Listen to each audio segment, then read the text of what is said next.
It's funny because I was a kid that always had a pen, marker, or crayon in my hand.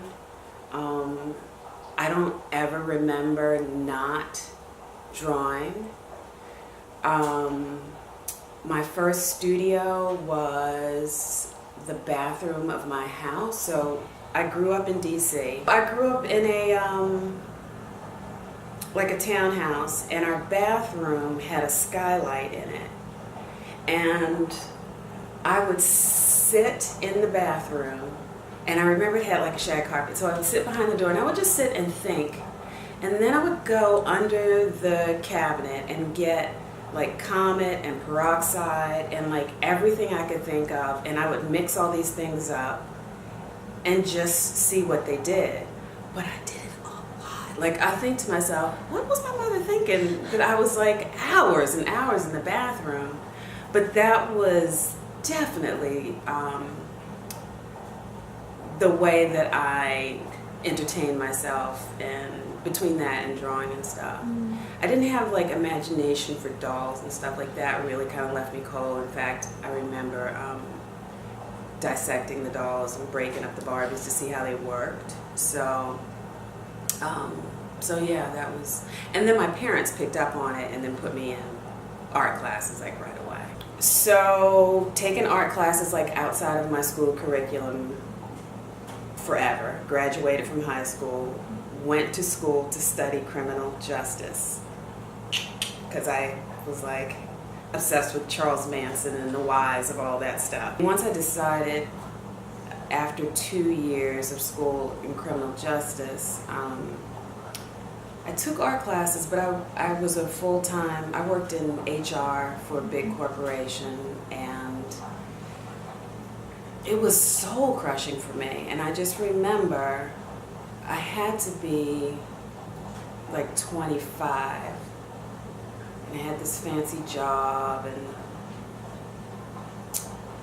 I just went into my manager's office one day and just said, I can't do this anymore, and I quit. I've done that so many times though, it's kind of scary, but I've quit a lot of jobs where I think it's what I should be doing, and I do it for as long as I can, and then I just, without a plan. So the last job that I had, I worked, what I'm kind of doing now is temping when I need money. Because I also didn't get to this part, but I worked 18 years in investment banking. Wow. As an assistant to a couple of investment bankers, and same thing, like I can't even wrap my head around the fact that I did that 18 years, and I would leave and come back and go part-time and do all these things. But I left that, worked in the studio for a while, and then decided to temp. And then I got a great opportunity to work at the Ford Foundation.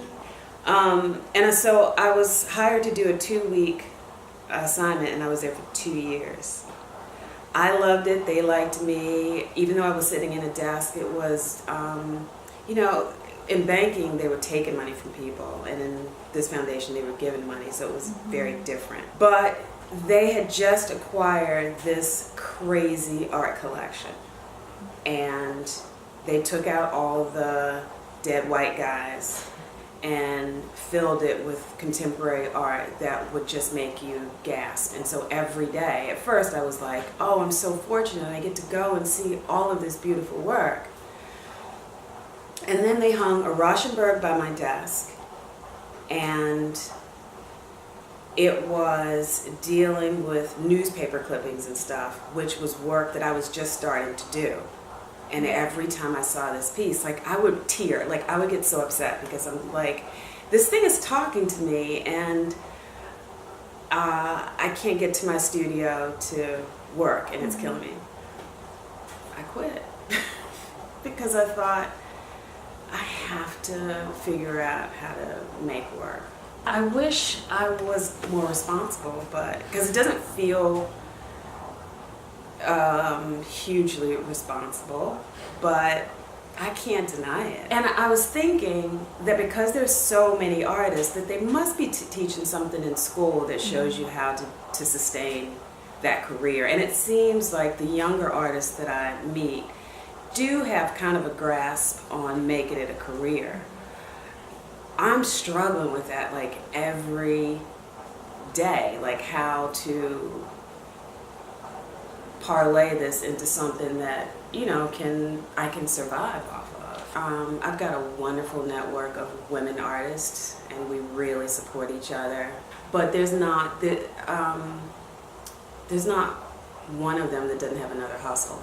And even though they're successful artists, they still have to do something else. So I have Karen J. Revis Studio, which is the work that is what I started my career doing, which is abstract monoprints mostly.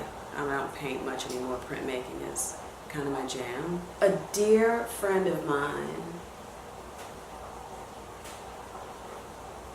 saw that I was struggling just in my life, not in my art, but in my life, I think. And he knew how I worked because my work has always been process. And I was doing a lot of encaustics and a lot of art, a lot of wax in my medium to paint. And he worked in a shop that had a printmaker who was a woman who had developed this technique where she used wax. And he gave me a session with her as a gift. Lovely. Like, I've got so many angels in my life. I've got a lot of art angels. Also, every master printmaker that I ever met is an angel. Every single, they are the most giving. They're like art doctors. I haven't met one that I can't say I owe so much to. So Sheela Marvin was a woman who did this monoprint technique, and she was awesome. She was in her 80s. She went to Black Mountain College. She studied with like all the dudes from there. She was a kooky, wonderful woman, and we had a beautiful dance together. I'd never done printmaking, so I didn't really know what to expect. I felt very shy in the beginning working with somebody, but she was this quiet hand that guided me and propped me up and didn't judge and helped me make my vision in the studio. And so I developed kind of what you see, the work that I'm doing now, I developed with her. But then we worked together for, I don't know, about 8 years or something, and then she died, which was a huge loss for me, and just a friend, a mentor, because the way that she lived her life as a woman and an artist and had dedicated herself to that, I hadn't really seen other than in books and stuff. Like, I hadn't seen it in the flesh. And so she made me feel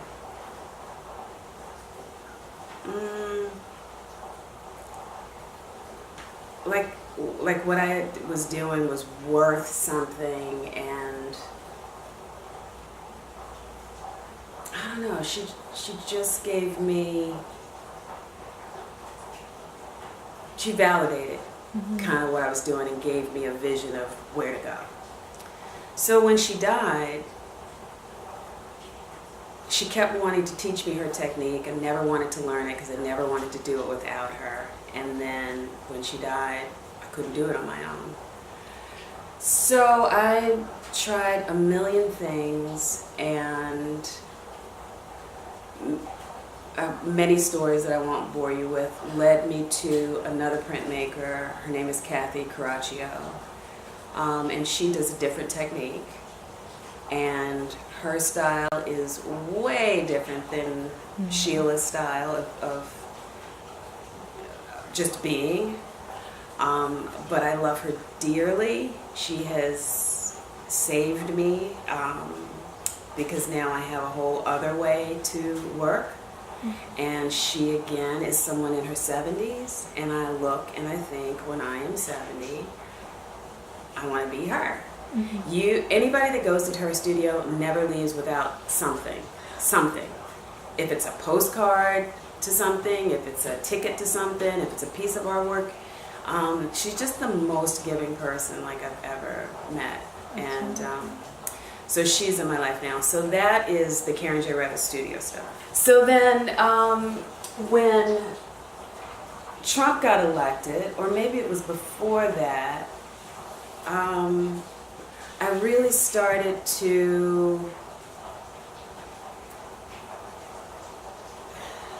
think about who I am, where I came from.